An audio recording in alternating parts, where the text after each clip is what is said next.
तो student start करते हैं next topic, electric current and electric circuit.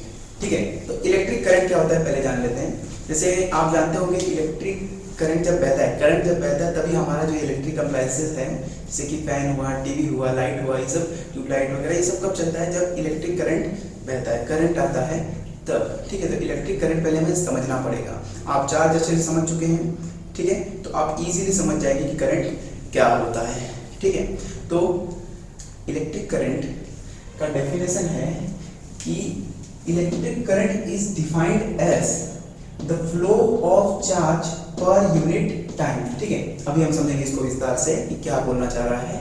ठीक है, तो आपको एग्जांपल देता हूं मैं कि अगर ये मार्कर है, ये प्लास्टिक का मार्कर है, अगर मैं कहूं कि इसमें अगर मैं बैटरी लगा दूं तो क्या इसमें करंट बनेगा, तो आप कहोगे नहीं। ठीक है, और यही मैं कहूं कि ये मार्कर अगर आयरन का है, ठीक है, या फिर कॉपर का है और इसमें मैं बैटरी लगा दूं तो करंट बनेगा, तो आप कहोगे डेफिनेटली यस। क्यों, पता नहीं। ठीक है, तो वही जानने के लिए आज का जो इलेक्ट्रिक करंट है वो अच्छे से हमें समझना पड़ेगा। ठीक है, तो मान लीजिए कि एक कंडक्टर है, ये एक कंडक्टर मतलब आयरन हो सकता है, कॉपर हो सकता है, मेटल है। ठीक है, तो इसमें जो इलेक्ट्रॉन्स होते हैं, हर एटम के अंदर इलेक्ट्रॉन्स होंगे। ठीक है, अब इलेक्ट्रॉन्स जो होते हैं वो फ्री होते हैं चलने के लिए। क्या होते हैं, फ्री होते हैं चलने के लिए। और जो इंसुलेटर होता है, अगर ये क्या होता है इंसुलेटर, तो जो इसमें इलेक्ट्रॉन्स होते हैं वो बाउंडेड होते हैं। बाउंडेड मतलब क्या होता है, वो बंधे हुए होते हैं, वो चल नहीं सकते। तो जो फ्री इलेक्ट्रॉन है वो चल सकते हैं और बाउंडेड होते हैं वो नहीं चल सकते हैं। तो इनके फ्री या बाउंडेड होने से इनमें करंट क्यों बन रहा है या नहीं बन रहा है, तो हमने इलेक्ट्रिक करंट का डेफिनेशन में क्या पढ़ा कि इलेक्ट्रिक करंट बनता ही तब है जब चार्ज फ्लो होगा, flow of charge per unit time, किसी समय के अंतराल में जब चार्ज फ्लो होगा तभी करंट बनता है। मतलब चार्ज फ्लो कौन होने वाला है, प्रोटॉन नहीं होता। क्यों, क्योंकि हमने चार्ज के टॉपिक में पढ़ा है कि प्रोटॉन क्या होता है, स्टेबल होता है, वो कहीं नहीं चलता। कौन मूव करता है, फ्रीली इलेक्ट्रॉन। ठीक है, लेकिन वो भी डिपेंड करता है कि वो मटेरियल कैसा है। अगर वो मेटल है तो मूव करेगा, नॉन मेटल है तो मूव नहीं करेगा। क्यों, क्योंकि मेटल में जो इलेक्ट्रॉन होते हैं वो फ्री स्टेट में होते हैं और जो नॉन मेटल में इलेक्ट्रॉन होते हैं वो बाउंडेड स्टेट में होते हैं। तो इलेक्ट्रिक करंट क्या होता है, flow of charge per unit time, याद रहेगा। तो इलेक्ट्रॉन बहेंगे, चार्ज कौन है यहाँ पे, इलेक्ट्रॉन। ठीक है, दो ही चार्ज है, प्रोटॉन और इलेक्ट्रॉन। तो बहेगा कौन, चलेगा कौन, इलेक्ट्रॉन। इलेक्ट्रॉन के चलने से करंट बनता है। ठीक है, इलेक्ट्रॉन अगर एक मेटल वायर है, ये मान लीजिए एक मेटल वायर है, तो इसमें जैसे ही मैं बैटरी लगाऊंगा तो इसके अंदर जो इलेक्ट्रॉन है वो चलने लग जाएंगे और इनके इलेक्ट्रॉन के चलने से क्या होगा, करंट बनने लग जाएगा। ठीक है, तो आपको डेफिनेशन क्लियर हो गया होगा। इलेक्ट्रिक करंट क्यों कंडक्टर में बनता है, क्यों इंसुलेटर में नहीं बनता है। ये क्या था, हमारा कंडक्टर था और ये क्या था, हमारा इंसुलेटर था। ठीक है, तो इलेक्ट्रिक करंट का मतलब समझ में आ गया है। ठीक है, अब इलेक्ट्रिक करंट को डिनोट किससे करते हैं, it is denoted by capital I. किससे, कैपिटल आई से।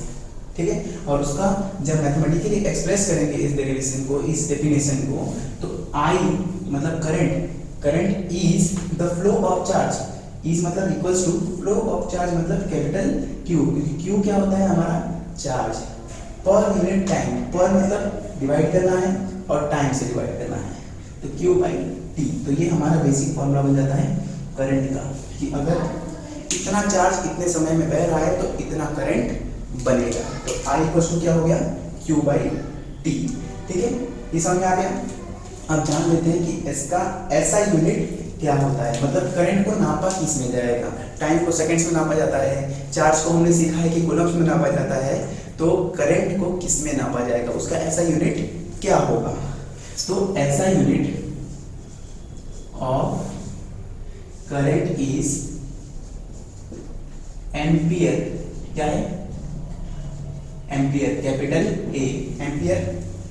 एम्पियर साहब थे, साइंटिस्ट थे, उनके नाम पर रखा गया है, जिसको हम शॉर्ट फॉर्म में क्या लिख सकते हैं, ए। जैसे हम मीटर को शॉर्ट फॉर्म में एम लिखते हैं, है ना, किलोग्राम को केजी लिखते हैं, वैसे एम्पियर को हम क्या लिख देंगे, कैपिटल ए। तो करंट को किसमें नापेंगे, क्या कहेंगे, इतना एम्पियर का करंट है, 2 एम्पियर का करंट है, 5 एम्पियर का करंट है, 10 एम्पियर का करंट है। तो हम लोग करंट को किसमें नापने वाले हैं, एम्पियर्स में। ठीक है, ये करंट का पूरा फंडा समझ में आ गया। करंट क्या है, flow of charge coordinate time, मतलब किसी कंडक्टर में इलेक्ट्रॉन बह रहा है, ठीक है, तो करंट बन रहा है। और जितना ज़्यादा चार्ज होगा उतना ज़्यादा करंट, जितना जल्दी चार्ज, मतलब टाइम के रिस्पेक्ट में है ना, जितना जल्दी जल्दी चार्ज बहेगा उतना ज़्यादा करंट बनेगा, ठीक है। सिर्फ चार्ज बहने से करंट नहीं बनता, बनता तो है, लेकिन कितना ज़्यादा बनता है वो डिपेंड करता है कि चार्ज कितना करंट, मतलब जो चार्ज है वो हमारा कितना जल्दी जल्दी ट्रेवल करता है। टाइम कम लेगा तो करंट ज़्यादा बनेगा, ठीक है, पता चला।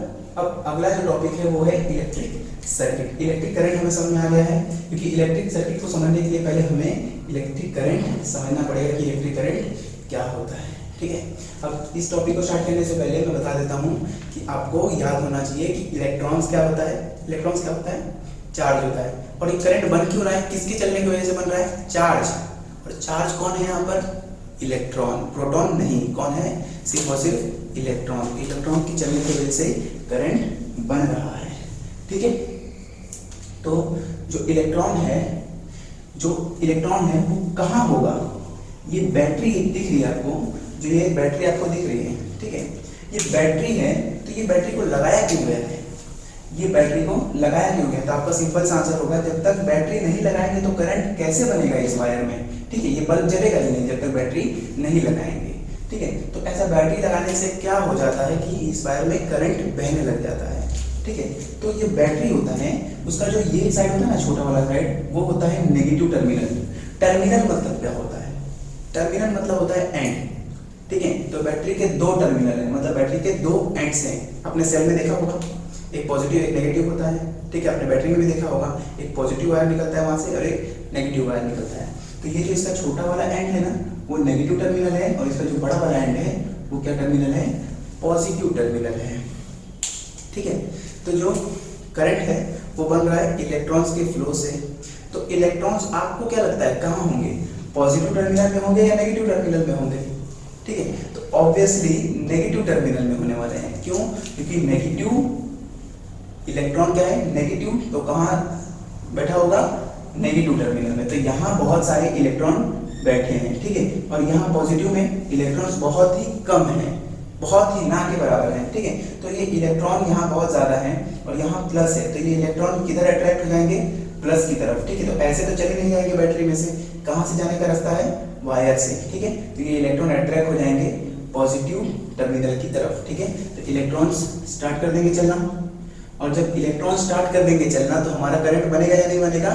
बनेगा, क्योंकि करंट है ही क्या? फ्लो ऑफ चार्ज, ठीक है। तो ये इलेक्ट्रॉन चलना चालू कर दिया, इधर से इधर गया, इधर से इधर गया इलेक्ट्रॉन, ये इलेक्ट्रॉन गया,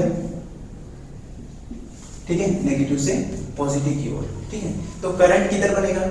आपका जवाब होगा हाँ इधर ही करंट बन जाएगा, लेकिन नहीं। करंट हमेशा अपने ही कॉज के अपोजिट बहता है। कॉज मतलब क्या होता है? किसकी वजह से वो काम हो रहा है, ठीक है। तो करंट क्यों बन रहा है? इलेक्ट्रॉन के चलने से।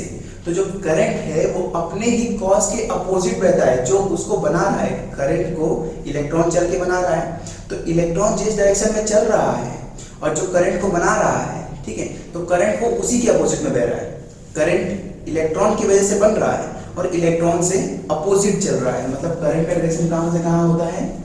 पॉजिटिव से नेगेटिव। आप कंफ्यूज मत होना, इलेक्ट्रॉन बहते हैं नेगेटिव से पॉजिटिव और करंट बहता है पॉजिटिव से नेगेटिव। इसी को हम कहते हैं conventional direction of current. Current को डिनोट करते हैं आई से। अब सवाल मन में आएगा कि क्यों ऐसा, क्यों नहीं नेगेटिव से पॉजिटिव जाता है करंट, ठीक है।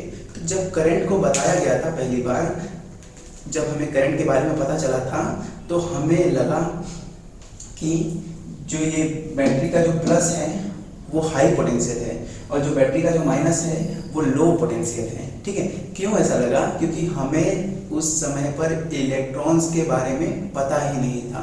हमें पता ही नहीं था कि नेगेटिव साइड में इलेक्ट्रॉन्स होंगे, तो इलेक्ट्रॉन्स क्या होते हैं? नेगेटिव होते हैं, या फिर करंट क्यों बन रहा है, किसके चलने की वजह से बन रहा है। तो हम क्या मानते थे कि कोई भी चीज कहाँ से कहाँ ट्रेवल करती है, ठीक है। आप जानते हैं ना, आप जहाँ पे अगर एक एग्जांपल लेते हैं कि एक कमरा है जिसमें छोटा सा कमरा है जिसमें 25 लोग भरे हुए हैं, ठीक है, और बीच में दरवाजा है और इस दरवाजे के इस पर एक कमरा है, ठीक है, उतना ही सेम साइज का है लेकिन उसमें सिर्फ 2 लोग भरे हुए हैं, ठीक है। तो अगर हम दरवाजा खोल दें तो लोग कहाँ से कहाँ जाना चाहेंगे? जहाँ ज्यादा लोग हैं वहां से जहाँ कम है उसकी तरफ जाना चाहेंगे। क्यों? क्योंकि यहाँ का पोटेंशियल, यहाँ क्षमता बहुत ज्यादा हो गई है, मतलब यहाँ लोग बहुत ज्यादा हो गए हैं। तो कोई भी चीज कहाँ से कहाँ जाता है?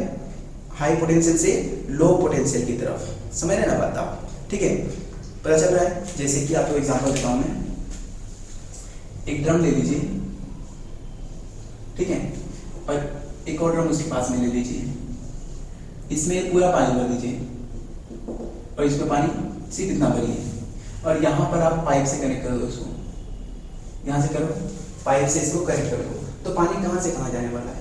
हाई पोटेंशियल से लो पोटेंशियल की तरफ। क्यों? क्योंकि पानी यहाँ से यहाँ आ ही नहीं सकता, क्योंकि यहाँ का क्षमता जो है वो बहुत कम है और यहाँ का क्षमता जो है वो बहुत ज्यादा है। तो पानी कहाँ से कहाँ जाएगा? इस ड्रम से इस ड्रम की तरफ। ठीक है, तो आपको क्या लगता है कौन चल रहा है? इलेक्ट्रॉन। तो इलेक्ट्रॉन कहाँ से कहाँ जाता है? यहाँ से यहाँ, क्योंकि इलेक्ट्रॉन नेगेटिव साइड में ज्यादा है और पॉजिटिव साइड में बहुत ही कम है। लेकिन जब इलेक्ट्रॉन के बारे में हमें पता ही नहीं था तो हम किसको बड़ा मानते थे? प्लस को, और माइनस को क्या मानते थे?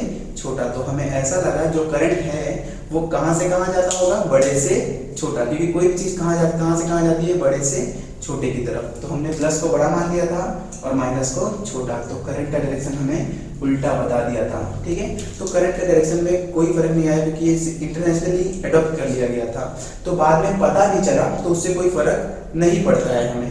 ठीक है, तो अभी भी इलेक्ट्रॉन यहाँ से बहता है माइनस से प्लस, और करंट कैसे बहता है? प्लस से माइनस। तो ये जो डायरेक्शन है वो क्या है? करंट का है। तो याद रहेगा इलेक्ट्रिक सर्किट में करंट कहाँ से कहाँ बहता है? प्लस से माइनस। अब ये सर्किट क्लोज है, मतलब क्लोज मतलब क्या समझ रहे हैं? यहाँ पे जो स्विच है उसमें वायर अलग अलग नहीं है, वायर जुड़े हुए हैं। यहाँ से यहाँ तक तो पूरा कनेक्टेड दिख रहा है आपको। यहाँ स्विच है, यहाँ ओपन जैसा लगेगा या फिर क्लोज जैसा लगेगा, वो कैसे पता चलेगा? अगर यहाँ पर खाली है, कोई भी डॉट नहीं है, तो इसका मतलब वायर अलग हो गए हैं। ठीक है, तो सर्किट काम करेगा नहीं, इसका मतलब होता है ओपन सर्किट। ठीक है, और अगर ये डॉट है इसका मतलब क्या है? Close circuit. क्लोज मतलब बंद नहीं, क्लोज मतलब है कि वायर चिपके हुए हैं तो करंट बनेगा। ठीक है, तो ये बल्ब ग्लो करना स्टार्ट कर देगा। और हमें कोई पूछेगा कि करंट का डायरेक्शन कहाँ से कहाँ होता है तो हम क्या कहेंगे कि प्लस से माइनस, जबकि इलेक्ट्रॉन का डायरेक्शन क्या होता है? माइनस से प्लस। अब ये क्या है? ए करके ये हमारा है एमीटर। ये हमारा क्या है? एमीटर। एमीटर क्या होता है? एक डिवाइस होता है। एमीटर क्या है? एक डिवाइस है जो मेजर करता है कि कितना करंट बह रहा है। करंट है या नहीं है वो तो बल्ब हमें बता दे रहा है। अगर जलेगा तो करंट है, नहीं जलेगा तो करंट नहीं है। लेकिन कितना करंट है वो कैसे पता चल रहा है? इस एमीटर से। मीटर क्या है? एक डिवाइस है। जैसे आप कोई भी चीज नापते हो ना किसी भी चीज से, ठीक है, जैसे आप बाइक की स्पीड, कार की स्पीड नापते हो तो उसके आगे स्पीडोमीटर लगा रहता है। ठीक है, तो इसमें अगर नापना है कि कितना करंट बह रहा है, कितनी अमाउंट ऑफ करंट बह रहा है, तो आपने एक डिवाइस लगाया जिसका नाम क्या है? एमीटर। तो एमीटर क्या करता है? करंट मेजर करता है। पास में आए तो ये पूरा फंडा है इलेक्ट्रिक सर्किट का। ठीक है, आई होप आपको क्लियर हो गया होगा। ठीक है, कोई भी अगर डाउट होंगे तो आप मुझे कमेंट सेक्शन में पूछ सकते हो इस टॉपिक के रिलेटेड। ठीक है।